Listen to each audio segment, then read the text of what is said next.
Aotearoa members, and I will open this meeting of Ko Miti Whakariti Mahiri, the Planning Committee of Auckland Council today, the 2nd of June, second day of winter, is with us. And members, I will go straight to the roll call and hand to Kalinda Iswa.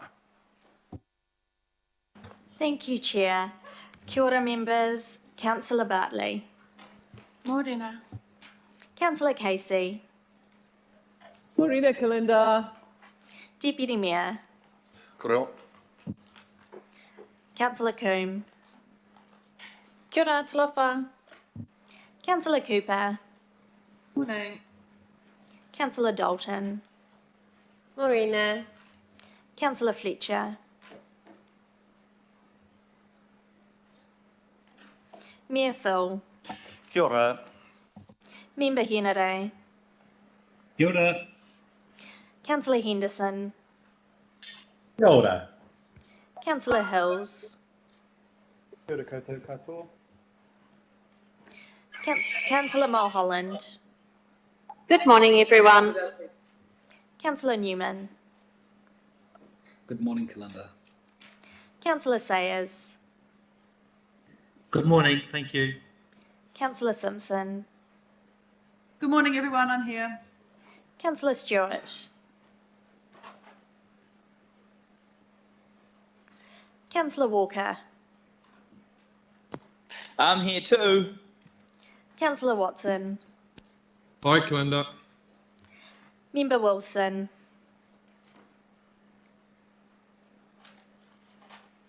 And Councillor Young. Good morning, 大家早。 Kia ora. Thank you, Chair.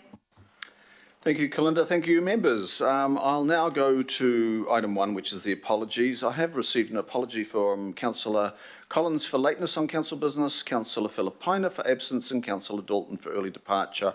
And I'll be departing after concluding C1. Are there any other apologies? There being none, I will move the motion that's on the screen to acknowledge those apologies, and Councillor Young will second. All those in favour say aye. Aye. Aye. Contrary, no, and that motion is carried. Declaration of interest, I will make that for item C2. Item C2 relates to a proposed plan change at Whanuapai. I'm sitting on that as a commissioner, so I will not be participating in that item. I won't be at the meeting, and the deputy chair will take the chair for C2, which takes us to the confirmation of minutes. Deputy Chair, would you like to move accordingly? Yep, thank you. Thank you. Do I have a second for confirmation of the minutes, please? Councillor Young, thank you. All those in favour say aye. Aye. Aye. Contrary, no. Aye. And declare that carried. Thank you. Item 4 is petitions. There have been none notified, which takes us to item 5, public input. There's been one request which has been accepted, and this is from the Aotearoa Collective for Public Transport Equity, and it relates to their free fares campaign, which I'm sure many members, or all the members, will be aware of, and that is on agenda page 9 and 47, I believe. Yes, 9 and 47.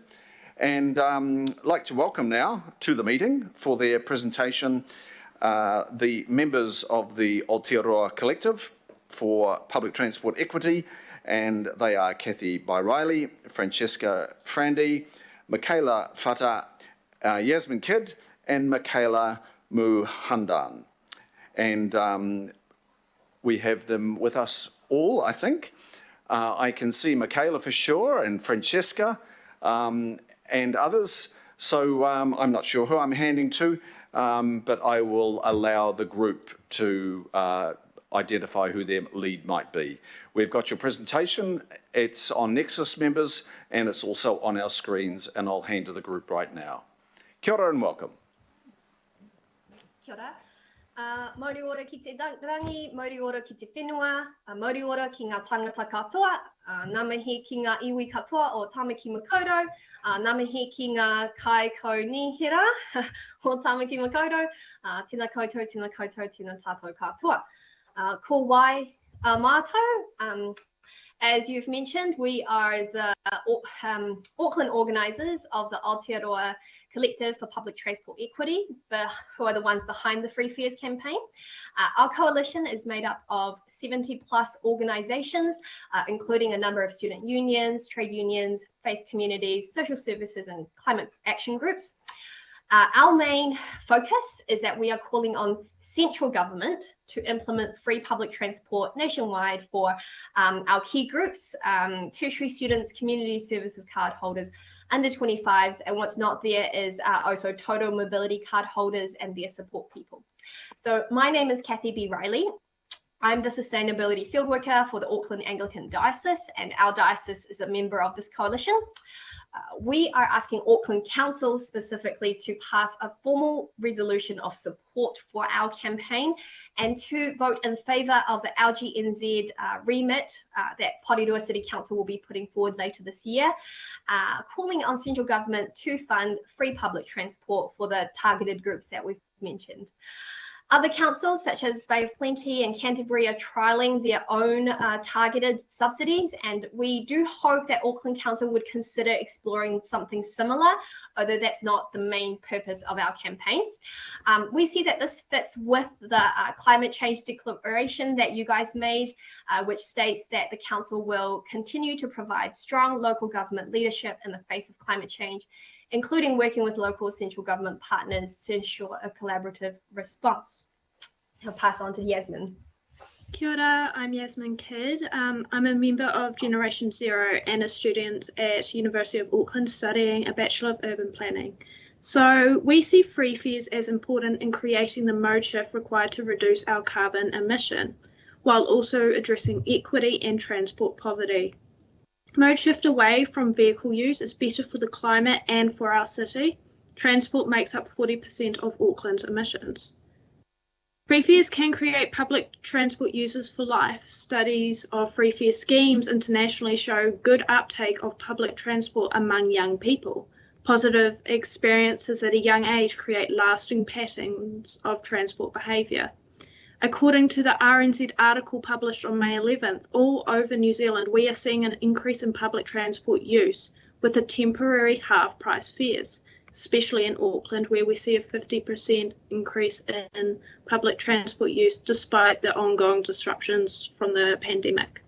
I'll pass over to Michaela. Kia ora, my name is Michaela Footer and I'm a student at Mass University and an elected student rep for the Albany Student Association. I'm a young student on a student allowance of $300, living 3 zones from university. Being able to save approximately $50 a week in public transport is a big deal. Auckland has several university campuses throughout our city with students commuting all over Auckland. Even in central areas where there are good public transport services, affordability is still a big challenge. There are university students who have missed important classes or had to pull out of a course altogether because they're unable to afford the transport cost. With half-price fares, I currently save $21. That's enough to buy a loaf of bread, a 2-litre bowl of milk, 3 cans of baked beans, and 1 kilo of each apples, bananas, potatoes, and onions at my local supermarket. Alternatively, this would also pay for my monthly water bill. I shouldn't have to choose between putting food on the table or attending my lectures. Furthermore, many students are not eligible for community service cards and therefore they cannot get continued half-price fares. I'll now pass over to Fran.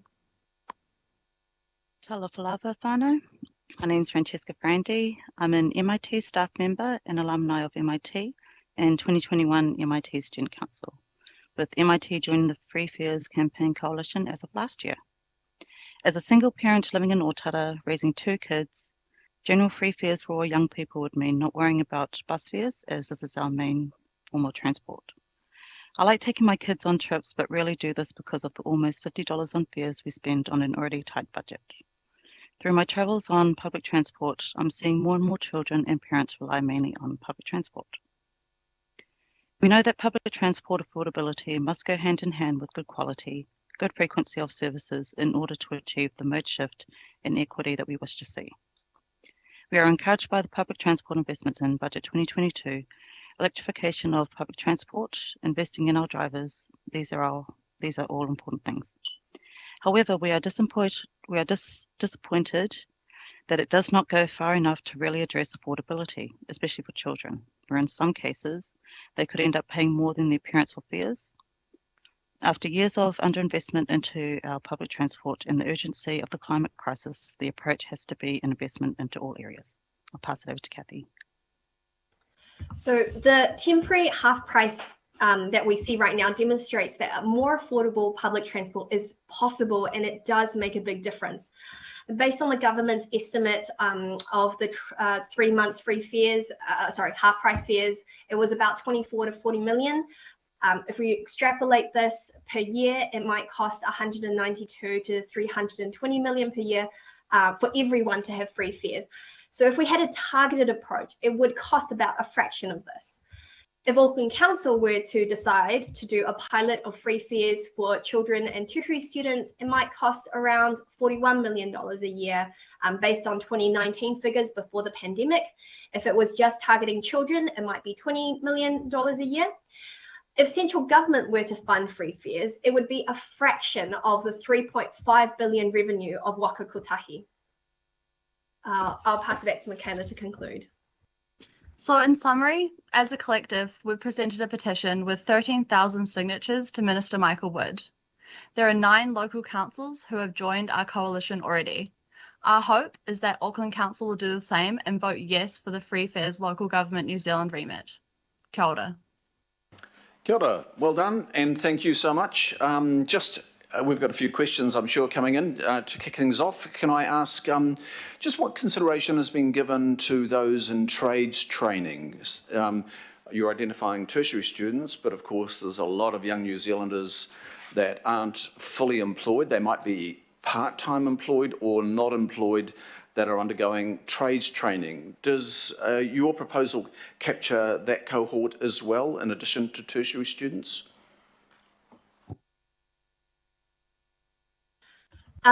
Depending on their age, what we've asked for is under 25s to be included as part of the targeted group. So we think for a lot of those young ones, they would be included, but we're not sure how the qualifications fit in terms of those who are older than 25 doing apprenticeships. So yeah, we haven't looked into that, but it's a good point to raise. We can explore that further. Okay, work in progress, and that's good to hear. I'll go to Councillor Watson. Councillor Watson, your question, please. Yeah, thanks, and thank you, Kathy, Yasmin, Michaela, and Francisca. That was a really excellent presentation that we received there. You presented some quite compelling evidence in terms of the success of your proposal in terms of free fares in the Bay of Plenty and also internationally, which has resulted in some pretty dramatic increases in PT patronage. You're looking from us for a formal resolution of support, and both in terms of the request to the government and local government resolution. As far as the pilot that Auckland Council, might be able to take up of its own volition, apart from those other requests, do you have any suggestions there as to what form that pilot might take? I mean, we've got the kind of half price fares at the moment that are being successful. Do you see any component there that Auckland Council could show a bit of initiative in and reach out and perhaps showcase the success that has occurred elsewhere in the country and overseas with similar type of initiatives? Thank you, Councillor. Who might fetch that question?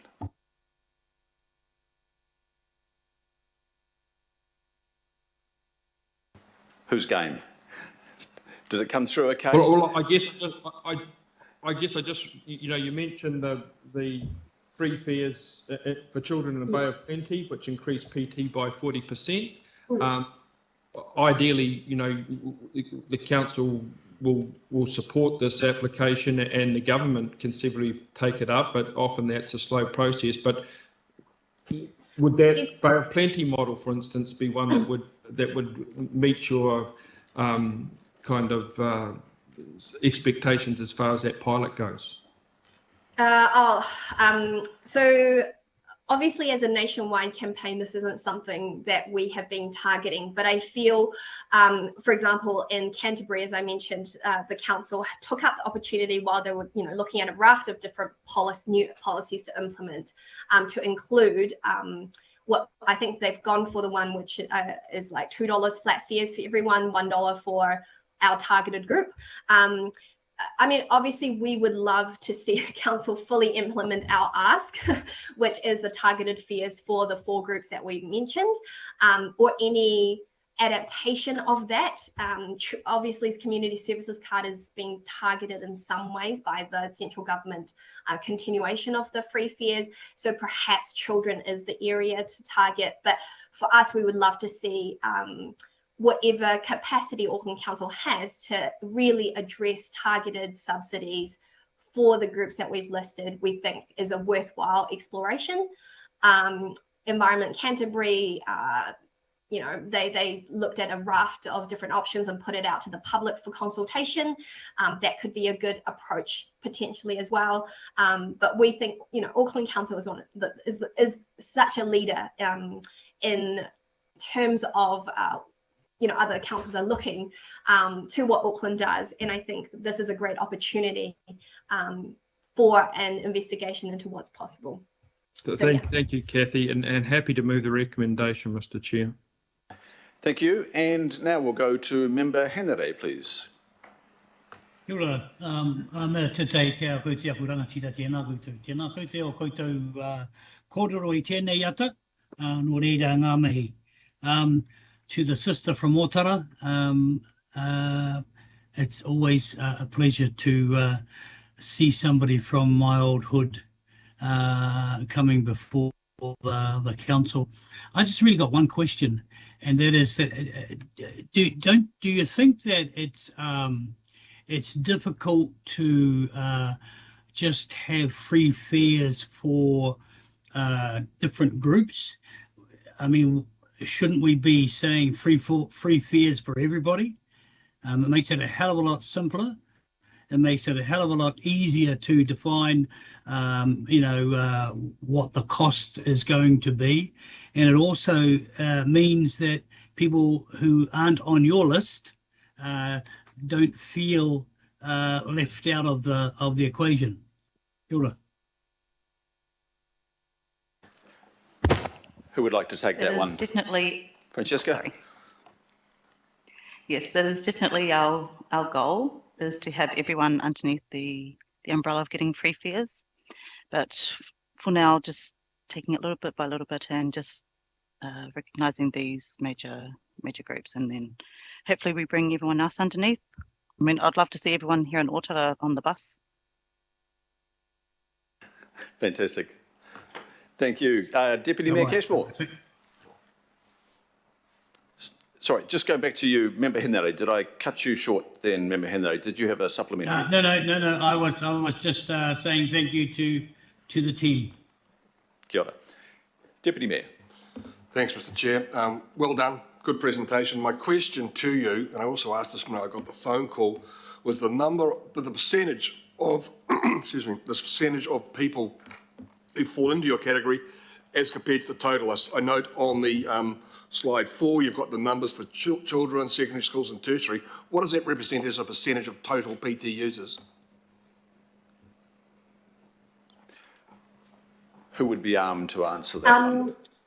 So we didn't get the figure. We do, so in terms of total, that's a really good point. What we do know in terms of revenue compared to Auckland Transport's total revenue, it was about a fifth from those groups specifically. But yes, we haven't quite compared it. I mean, the easiest way to look at it would probably number of hot cards and hot card users, and we've got it for those groups, but haven't compared it to the overall. Yes. Okay, thank you. I'll dig that data up, Mr. Chair, find out what it is. I think that's an important figure. And the second point would be to maximise the effects of climate change.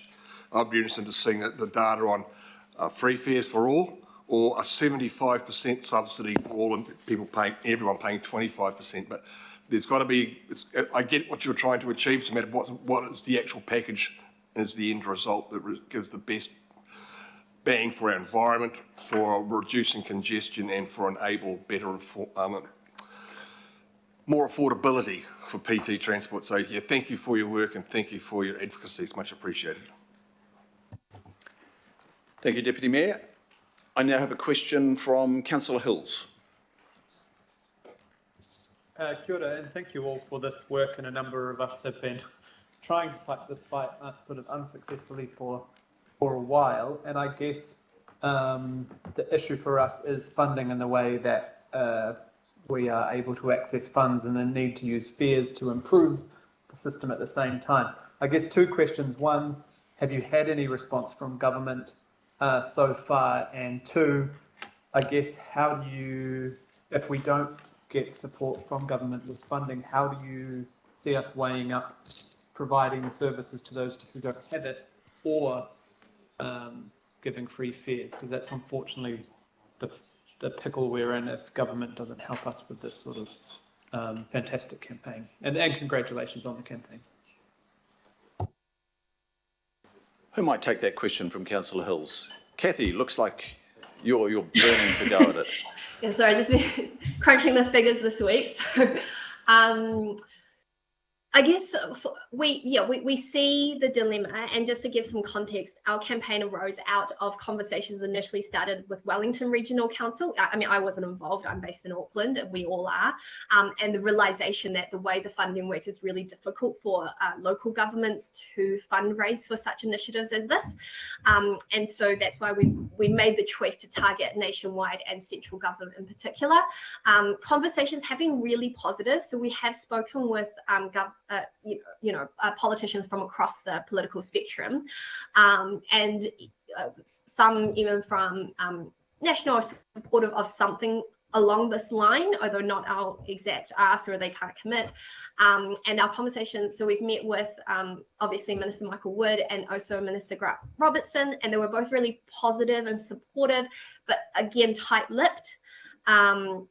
We had hoped for more from this year's budget because that was the target of our petition, but we're yet to be heard by the Petition Select Committee. So that will be another crunch point for us to be able to present the case again and hope to push for something in next year's budget. In terms of alternative sources of funding, we know obviously Auckland Council has the climate targeted rates, and that's just been a process has gone through. I'm not too sure what the wriggle room for something like that is, because that's how Bay of Plenty and Canterbury, Environment Canterbury have funded their pilots. I know there's conversations in Auckland about congestion charges, which is, I'm not so familiar with the impacts of that, or if that is an option for raising funds. So yeah, I understand the predicament, and so that's why we're really pushing for Auckland Council, for central government to fund this. But we really hope that if more councils are doing pilots and can demonstrate the effectiveness of subsidised fares, then that could bring in a stronger argument and a stronger push. You know, our conversations with the national MPs, they're always about, where are the figures about the effectiveness of this? And if we can't demonstrate that until we've had pilots that showcase the meaningful mode shift we can get. So yeah, that's probably where we're up to. Good, thank you, and thanks for the constructive way you're doing this. Thank you. Thank you, Councillor Hills, and thank you, Kathy. I'll now take the final question from Councillor Bartley. No, there's no question from Councillor Bartley. Thank you to you all. This is a great initiative, and I really acknowledge on behalf of the committee, just acknowledge the incredible effort that you've put into this, not just here in Auckland, but nationwide. I'm very aware of your campaign. I've been following it, and I really take my hat off to you. You all deserve to take a bow. We will refer this to Auckland Transport. Now, you may see that as a bit of a not the response that maybe you've wanted from the council here today, but we don't have a report in front of us. We're not furnished with information from Auckland Transport or from our own Auckland Council Transport Strategy Unit to inform a robust and enduring decision. But this is a topic that we are all very aware of course, on the back of Minister Michael Wood, the Minister of Transport's direction on half-price fares that have now been extended by a couple of months. So once we see some analysis of that, and that will be done at the, I expect, Ministry of Transport, Waka Kotahi, Auckland Transport as well, I think we'll learn a lot out of that, out of the pros and cons of that. If there are any cons, I'm sure it's loaded with pros. And we can learn out of that experiment and take into account proposals like your own. Of course, Council, here at Auckland Council, we're not coming to this cold. We were instrumental in a couple of years ago, 3 years ago, I think it is now, introducing under 16s, fare-free weekends for under 16s, and we were instrumental in urging the Minister to look at community services card holders travelling at initially 50% off. Now, that has been taken up. We have got a very willing Minister. I think I can say that you've got a very willing Council here in Auckland to look at this a lot harder, and we hear the call of our young people to make it more affordable, to climb aboard bus, train and ferry and embed really good travel habits that last a lifetime. So thank you to the collective. Chair, we are Chair, very, very grateful. Chair, can I... Member Henry.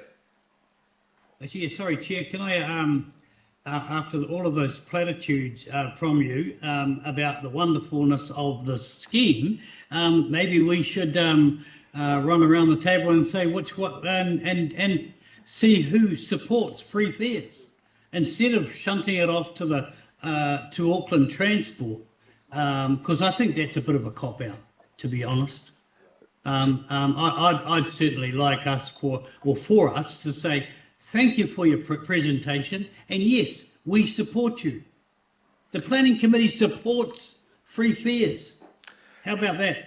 So thanks. And then we can put it to Auckland Transport. So thanks, Member Henry.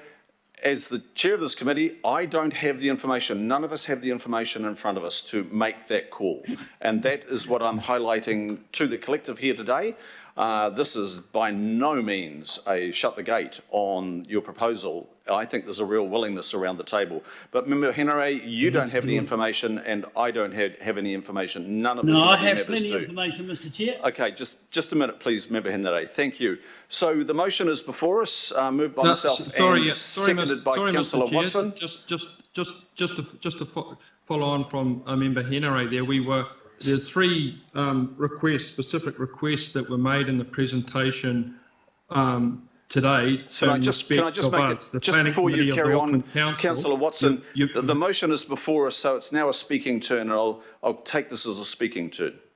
Okay, all right. Thank you, Mr. Chair. Okay, so we had three specific requests that were made of us in this presentation, one going to a formal resolution of support, one going to supporting a remit at the Local Government New Zealand conference, and the third and final one going to a trial of some nature that Auckland Council might initiate. So we had those three requests. What I see in the resolution is just a reference to referring the presentation and information to Auckland Transport. The subsequent comment from yourself, as Member Henry quite correctly commented on, doesn't suggest anything that will be forthcoming in terms of addressing those specific requests that were made to the committee.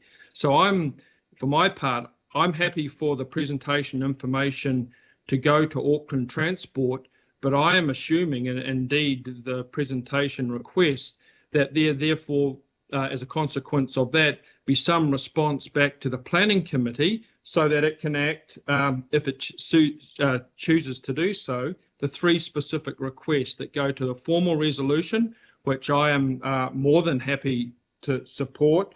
Similarly with the Local Government New Zealand remit, indeed, if your own commentary particularly the latter part, was to be taken as a reflection of the committee, there should be no problem doing both those two things. The only one where there might be this further information that would be of use as it goes to any pilot or trial. So I think the resolution as it stands, unless there is a report or a response back to this planning committee, doesn't meet the basics of the request.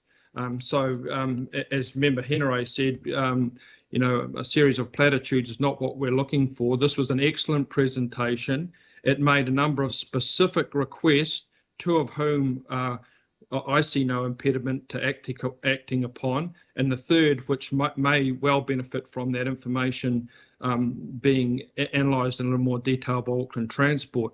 So for my part, I'm interested in something coming back to address those requests that were made that I think are very fair and reasonable, and a compelling case has been presented on.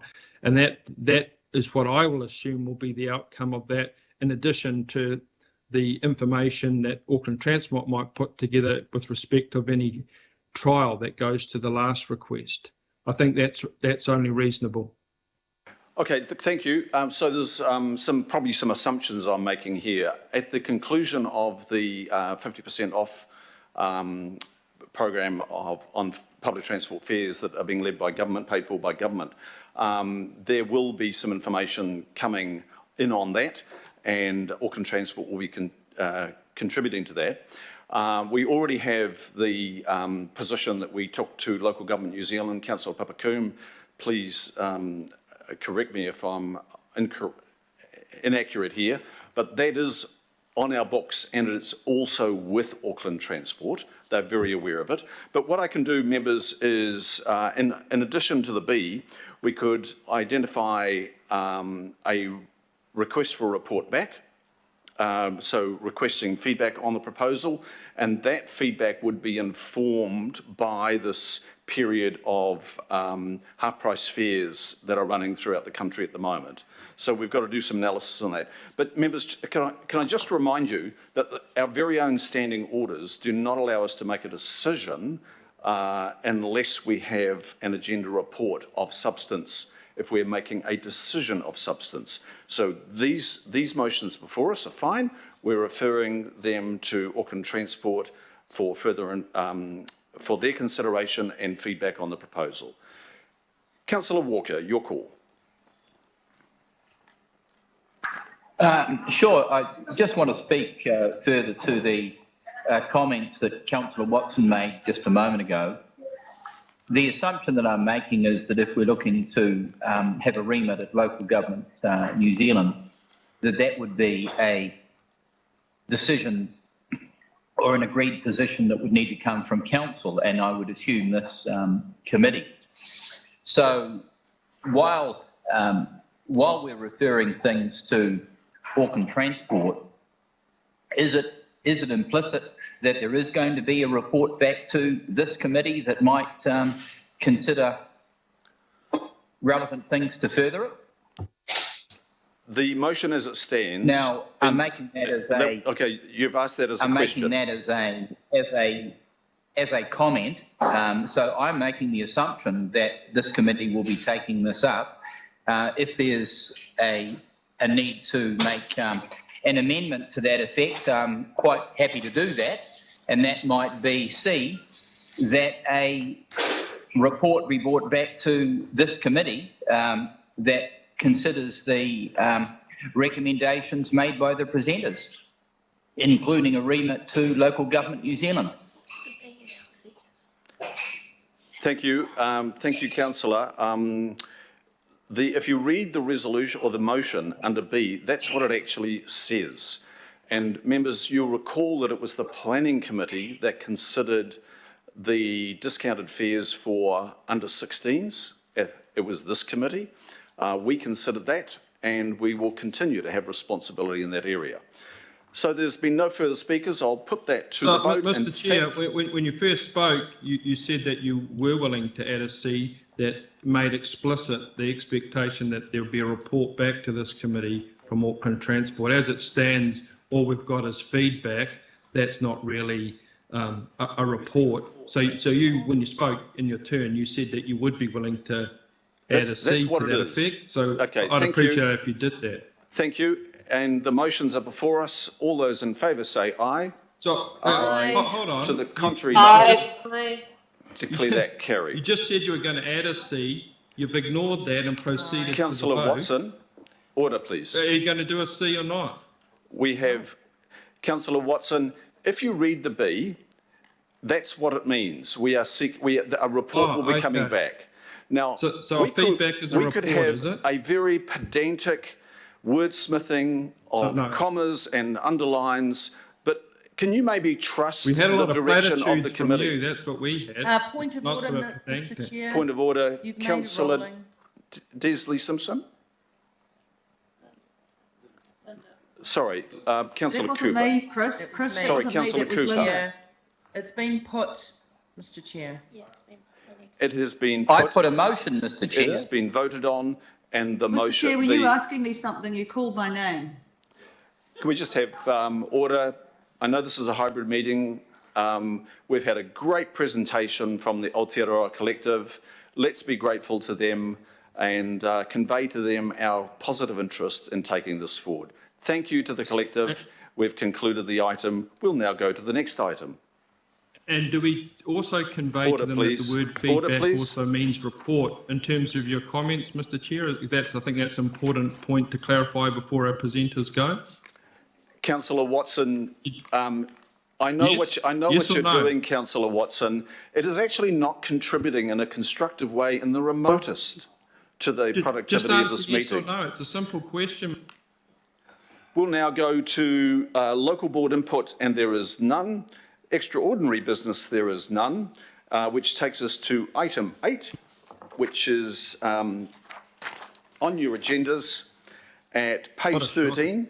This relates to the rezoning of 1023 and 1039 Linwood Road, King's Seat. The senior planner there is Tony Reedy. John Duguid is our GM Plans and Places, who's with us as well. And I will now hand to Tony. Members, you would have received an email this morning from me with my recommendations on this, and that is to pause this work. But we'll hear from Tony at the outset. Tony, your call. Kia ora, Mr. Chair, councillors and IMSB members. I'll just take you through briefly the history of the proposed rezoning and touch on the 3 key issues that have been raised. So the proposed plan change involves the rezoning of the 2 privately owned lots from open space to residential single house in Linwood Road, King's Seat. The lots were originally identified in the 2011 King's Seat structure plan as open space, and I've got a map I'll just bring up. You'll see in the bottom corner circled by the blue circle, they are the two lots plus 1 council lot that we're discussing today. They were carried over into the AUP in 2016 as open space as well. The landowner agreed to the zoning in the knowledge that Auckland Council would eventually purchase the lands. So effectively, they were land banking for us for a period of it's over 10 years now. In October 2019, Community and Social Policy advised that the land was no longer required. That's 2 of the 3 lots. The 3rd lot's been council owned. It's unaffected by this plan change. They were no longer required because there was the Karaka Sports Park 7 kilometres up the road, 7-minute drive. There was a commitment in that acknowledgement that Auckland Council would initiate a plan change or that there was the option of a private plan change by the developer. They chose for us to initiate a council plan change, and hence why I'm here today. Typically, land that is in private ownership doesn't have an open space zoning without the consent of the landowner. The New Zealand Golf decision, which is referred to in the report, has added to case law on that and effectively says you need to consider it on a case-by-case basis. It's not as straightforward as originally assumed. And there may be special circumstances, as there was in that case, for an open space zoning to be applied to private land. So there what originally seemed relatively straightforward process of rezoning the land to single house is quite complicated now because there are a number of issues. Firstly, transport. So originally the two lots were included in Plan Change 60, which is our open space rezoning package. We do a plan change annually. That was originally included in that plan change. However, AT had raised some concerns regarding transport impacts of the additional 5 hectares of residential zone land on the Kingseat area. That's approximately 70 to 90 potential lots. So we commissioned Flow to undertake 2 assessments, an ITA of the effects of a plan change and a wider review of the Kingseat area back to the motorway effectively. Their conclusion was that the Kingseat precinct provisions did contain adequate standards and assessment criteria to ensure any development would provide appropriate improvements to the local transport network, but they did acknowledge there are wider issues in the wider area, but these really needed to be addressed outside the AUP by the means that I've identified in the report. So essentially, the ITA gave the rezoning a tick. Then there are 3 water infrastructure issues. So Kingseat's currently not serviced by water supply wastewater, but any subdivision under the unitary plan is a non-complying activity until those public connections are available. Both Watercare and the landowners, Kingseat Village Limited, are investigating the provision of water supply and wastewater infrastructure. And just recently in April, Kingseat Villages was granted a consent for a water right in terms of water supply. John and I have discussed the rezoning with iwi. Ngāti Tamaho and Ngāti Te have expressed concerns regarding the rezoning and in particular the lack of infrastructure in place. And we've approached Te Akatai as well and are waiting for a formal response from them. But I imagine they'll have similar concerns. In short, the infrastructure issues will be resolved in time. And in the interim, either through Watercare's actions or the private landowner, in the interim, subdivision is non-complying, so we can decline any subdivision proposal. The third key issue is prime and elite soils, and I've got a map that I'll bring up as well.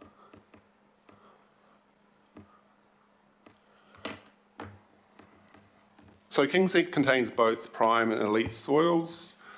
The 2 properties are in the prime soil zone. You'll see one of the lots is highlighted on the map, so they're just inside the prime soil zone for Kingseat. We are awaiting central government policy on highly productive land. That MFE website indicates that should be going to Parliament in July 2022. We've also heard a date of September 22. So it looks like action is imminent. We're also at the same time awaiting the outcome of the Pukaki decision from the High Court, which deals with elite and prime soils as well. So in the Auckland Unitary Plan RPS, we have an objective of avoiding development on elite soils and avoiding where practical prime soils, which are significant for the ability to sustain food production.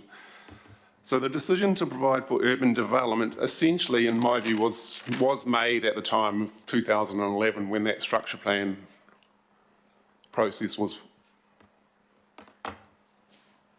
embarked upon and finalised in the early days of Auckland Council. So there is a decision there that land was to be urbanised. And as a result, Kingseat has live urban zonings in place to this date. And the 2 lots were in that, as you see, were in the original structure plan area. So my recommendation in the report is to proceed with a rezoning to residential single house. The Kingseat area is not affected by the NPS UD or the medium density residential standards. It had a population of less than 5,000 as at 2018, so it doesn't come under that ambit. But I'm certainly aware of the Chair's alternative resolution, and I'm happy to answer any questions, and John and Karina, no doubt, will be able to chip in as well. Thank you, Mr. Chair. That's my presentation. Thank you, Tony.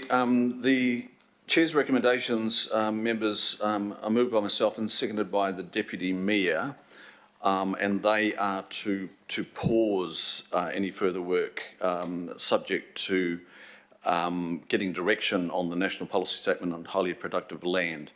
I won't speak to that now, but it's moved and seconded, and now we will take questions on this. Do we have questions, please? Deputy Mayor. Thanks, Mr. Chair.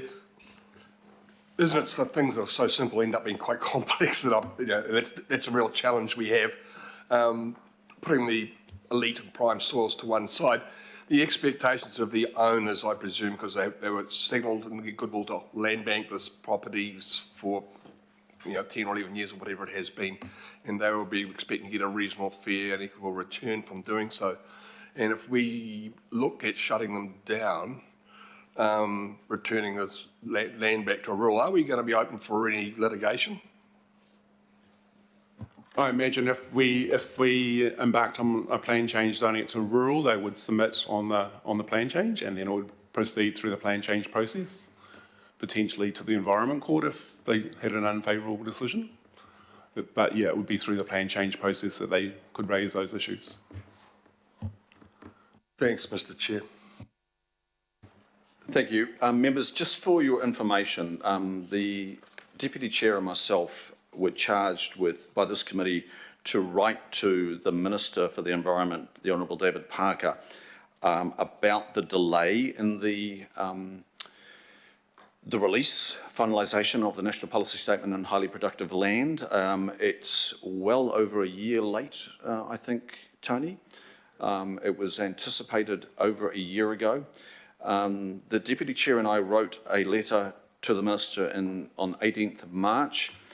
The letter was replied to on the 6th of May, acknowledging our correspondence and I think acknowledging the concerns Auckland Council expressed in that correspondence. And the final paragraph said decisions on the proposed National Policy Statement on Highly Productive Land is likely to be made at Cabinet in May 2022 and take effect in June 2022.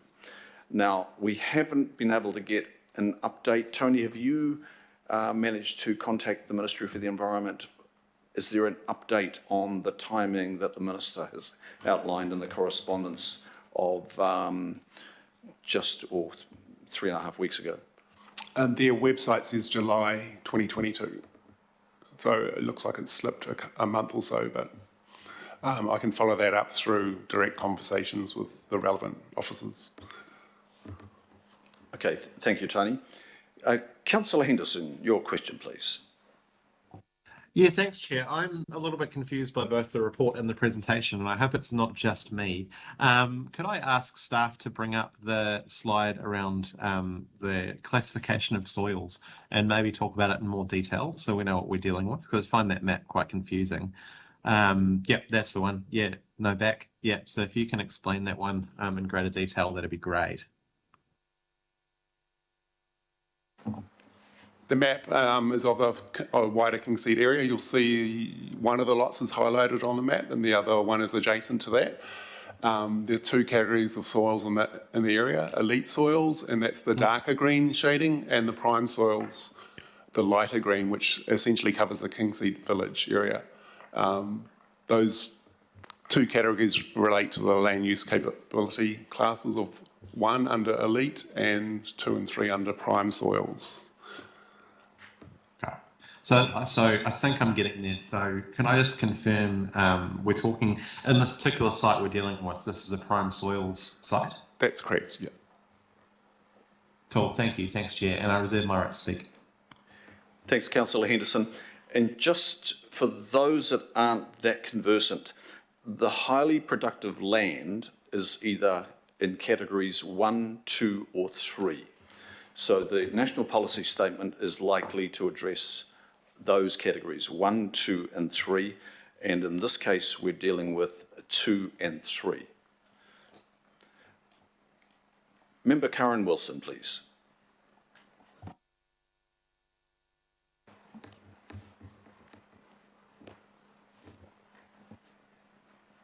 Member Wilson, can you hear me? It's your call with a question.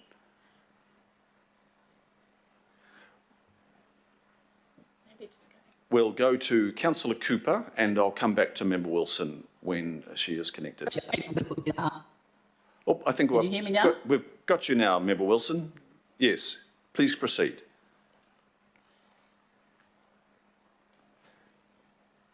You may be on mute now, Karen. I'll go to Councillor Cooper and we'll come back to you, Member Wilson. Councillor Can you Cooper? hear me now? Oh, We can now. Are you with us finally? No. Okay, we're going to go to Councillor Cooper, please. Thank you. It was around the expectation, I think, of this plan change from the developers. But if we don't go ahead with this, can they just go ahead with a private plan change anyway? That's correct. They could. They've got the option of that. Yes. Okay, that would put it off anyway for a while. But thank you. And is this also just? Are we going to be consistent around this when we can't get infrastructure? No hope of infrastructure. Are we going to be consistent in this sort of approach? There would be consistent. In future plan changes. The Kingseat precinct does have specific provisions relating to this lack of infrastructure, and I think these were debated through a consent order back in 2015. So yeah, it is a unique. I think it's a unique situation in that it's been derived from a consent order.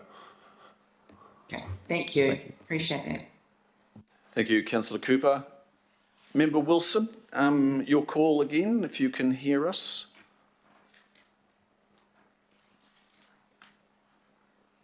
No, look, I'll just pause. I'm sure there's some other questions, but... you can't hear me. Can you hear me now? We can hear you now, Member Wilson. Please proceed.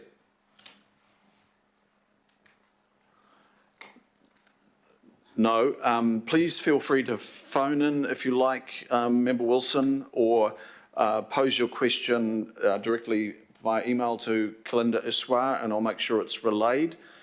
In the interim, I'll go to Mayor Goff, please. Yeah, it's just really a clarification. The impact of Yeah, adopting... I'll let you.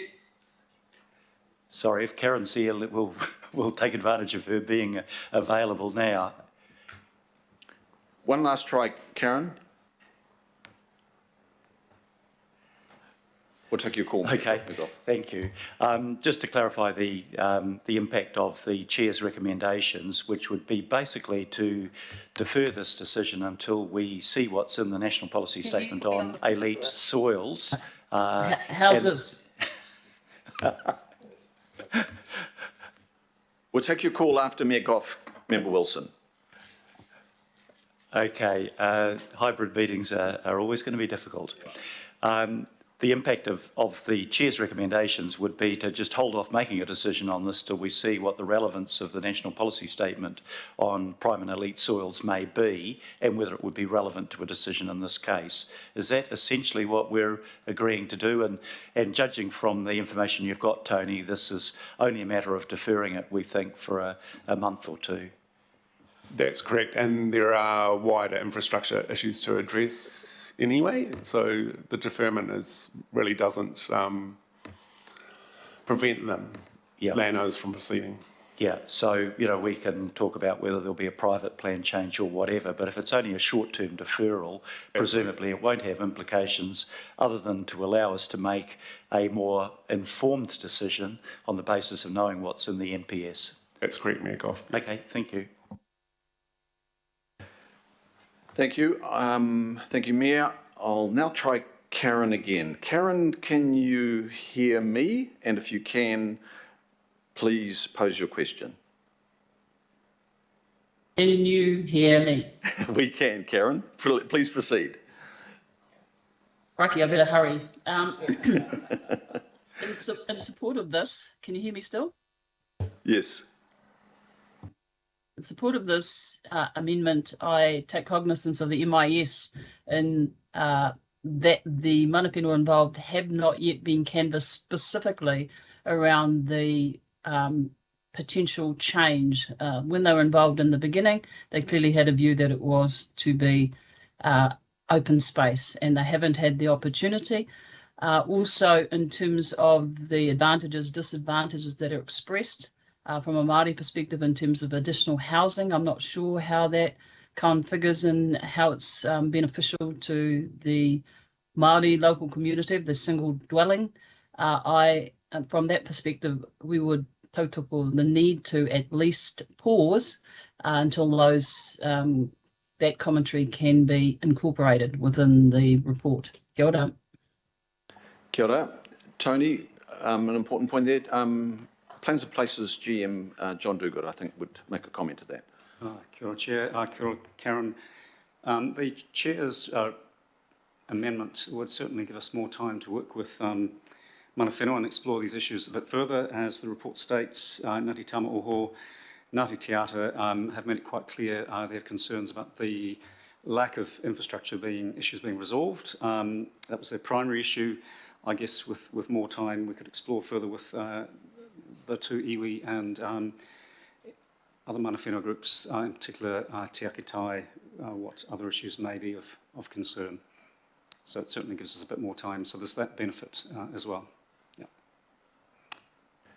Thank you, John. Do you have a supplementary, Member Wilson? No, fine, thank you. Thank you. Are there any other questions? Members, I'll go to comments then. Briefly from me, being the proposal, I have canvassed this with the Deputy Mayor, of course, the member for Franklin, who supports this. I've also canvassed this direction with the chair of the Franklin Local Board, Andy Baker. Now, I did receive an email. The board can't actually make a different view known other than that is recorded in the agenda. But Andy's reply, just so that for the benefit of members, was he was reasonably comfortable with proceeding. But he did question the soils. I don't think he had quite the right identification on the soils. But look, that aside, the motion is before us. Members, the background to this is we've been long expecting this national policy statement. Now, the government might have very good reason why it has not been a priority on their agenda. They've just come through the budget process, and I understand there's a lot of attention to other matters now through the various ministries, and I'm confident that Minister Parker will be attending to this, as he indicated in the letter of reply to myself and the Deputy Chair. But the Auckland Unitary Plan emphasises, the protecting of highly productive land, that is classes 1, 2 and 3, but slowly we're being chipped away at through applications, be they private plan changes, possibly led by us in fact, in this instance, or private plan changes. 19% of highly productive soils were occupied in the legacy district plans. That was pre-16. That is now increased to 28% under the Auckland Unitary Plan, and that is growing. So we've seen plan changes come in the absence of direction from central government.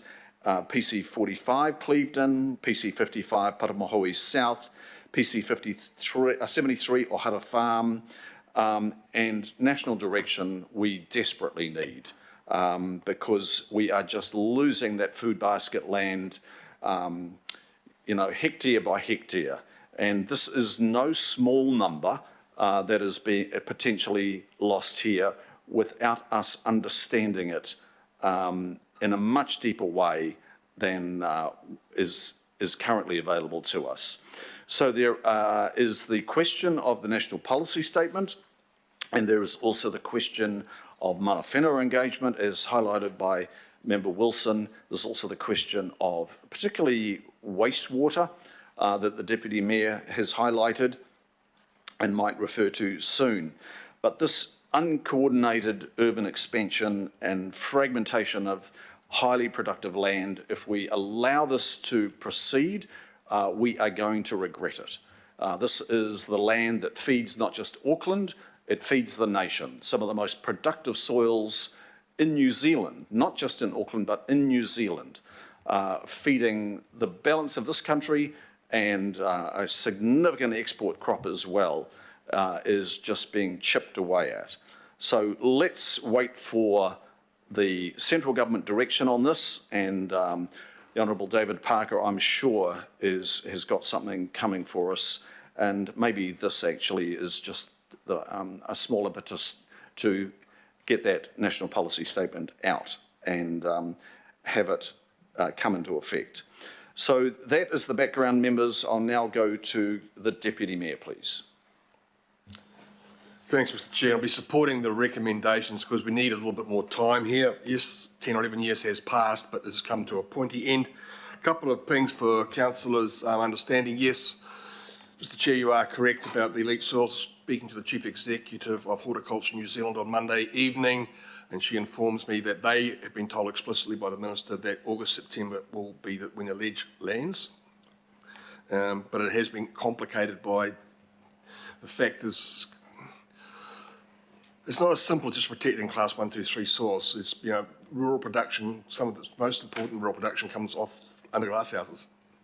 And the biggest challenge horticulture production have is actually reverse sensitivity, because productivity is actually lifting. The second question is to do with water care. So there has been plans for a number of years for a new wastewater treatment plant at Waiuku and Clark's Beach, or just one with piping in between. That was challenged by the Manukau Harbour Preservation Group to the courts. The decision was then, they lost, the decision was Watercare was going to proceed with a plant at Clark's Beach and pipe Waiuku waste up there, I believe. Then Watercare decided to put a green lens over it, as they should do, and they are now going to be making their decision also in August about whether it's going to be one plant in Waiuku or one plant in Glenbrook or two separate plants. And I don't know what the answer to that is, but all this will come back to us for our decision making in that latter months, which is probably quite good timing in the end for a fully informed discussion. Thank you, Mr. Chair. Thank you, Deputy Mayor. I'll now go to the speaking turn of Councillor Henderson. Thank you, Chair. Yeah, there was a brilliant article in the RNZ News the other day, I'll just refer people to it, where the market gardeners in Pukekohe were concerned about urban sprawl affecting their land, and it's land that the whole country relies on to grow its food, as you've pointed out. When we talk about climate change, we talk a lot about the emissions profile. We talk about some of the more obvious things like coastal erosion and sea level rise, but we need to be talking more about things like food security, which is more productive than more important than ever. Our soils have been more important than ever, and we need to take a harder line on this.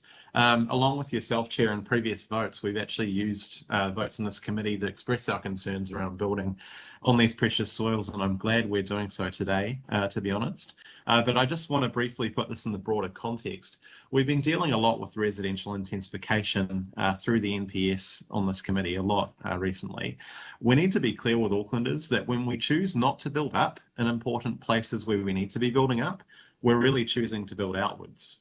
That's what we're doing. We're choosing not to protect our elite and prime soils by allowing more housing, when we could be allowing housing that's closer to work and study, with an approach to that housing supply legislation that actually prioritises those homes where they're most needed. So our council is not being consistent here.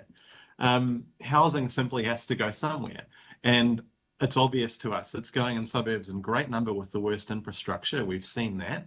But it's also going into valuable rural land like this. And we've had examples of that you've talked about, Chair, in this situation. So look, I'm really glad that we're pausing this today. I'm really glad to give this vote my support. And I just urge us to be a little bit more consistent in this area. Thank you, Chair. Thank you, Councillor Henderson. And Councillor Walker, your call, please. Sure, I've just got a comment around the further work that the officers are doing and the reconsideration of the zoning. And My concern goes to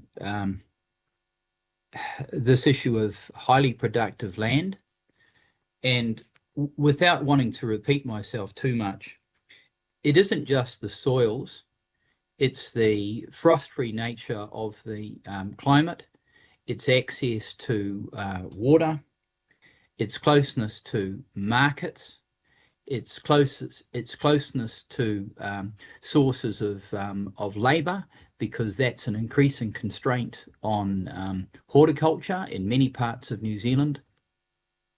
And obviously it goes to issues that you raised, Mr. Chair, around its significance to New Zealand. So it's a lot more than just highly productive land, and it's a lot more than just elite soil. So it is imperative in our planning that we actually widen the consideration, because otherwise we end up in the situation back in the unitary plan where it was this council that was actually allowing more development of these soils, had it not been for the stance taken by the independent commissioners. So we really have a strong need to have a more assertive and a more comprehensive stance on this issue, Mr. Chair. I would hope that will be part of what the officers are preparing that informs us. Thank you. Thank you, Councillor Walker. Councillor Newman, your call. I mean, Chair, I mean, notwithstanding the fact that this is going to pass, and that's fine, I do make the point that the council does seem to pop up at odd times to stick a symbolic stake in the ground in relation to matters for which people suddenly identify that they have a real concern about development going in this location or that location or any other location. So, you know, it's interesting that we would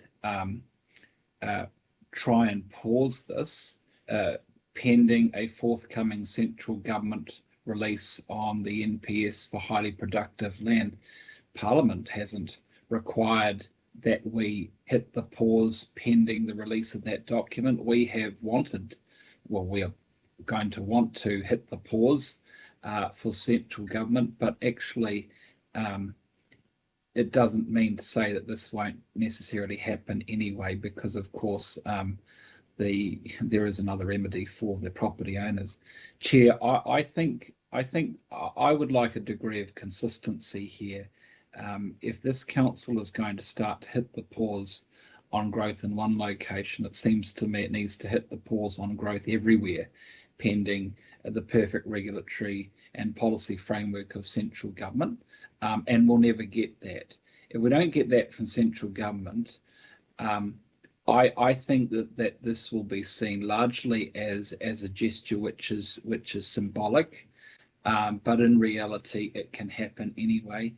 And I do struggle with the idea that you know, we can have a concern about the impact of fragmentation and growth in places like Kingseat, when in reality all of what we have consented in Kingseat and Glenbrook and Waiuku and Clark's Beach and other locations already has a consequential impact, as all of that traffic does channel up onto the existing local road corridors around Papakura and in Drury, and the pressure is on that network. And there's precious few people around this table that have a concern about how that network infrastructure is coping. So, Chair, fine, if we want to pass this resolution, all well and good, but I think that the council does look incredibly inconsistent with how we've approached our advocacy in this particular location, when we have been more than willing to see not just the handbrake go off, but we have pushed for an acceleration in other areas without meeting the consequential impact of growth. And we are relying on central government to give us a framework for moving forward. And I don't think that central government's going to be of much use to us. Thank you. Thank you, Councillor. There are no other speakers, so it is moved and seconded. We'll take it to the vote. The motions are before us, the A and B in red. And I will put that vote. All those in favour say aye. Against. Aye. Against, Chair. And I will call for the against. And those against? Councillor Mulholland. Councillor Mulholland. Thank you. And And an abstention for Fletcher. and I have an abstention from Councillor Fletcher, a vote against from Councillor Mulholland. I do declare the vote carried, but I will note, I'm assuming the two members would like their votes recorded, Councillor Mulholland against and Councillor Fletcher abstaining. Thank you. Thank you. Thank you. Thank you, members. Item 9, Deputy Chair, would you like to move accordingly? It is. Do I have a second for that procedural motion, please? Deputy Mayor, thank you. The motion is before us, A and the B. All those in favour say aye. Aye. Aye. To the contrary, no. Declare that carried. Members, that takes us to procedural motion, and I'll just come to that, please. There is no consideration of extraordinary business under 10. So then we go to 11, which is the procedural motion to go into confidential. And I will move accordingly for the reasons outlined. Do I have a second, please? Deputy Chair. All those in favour say aye. Aye. Aye. Aye. To the contrary, no, and declare that carried. Members will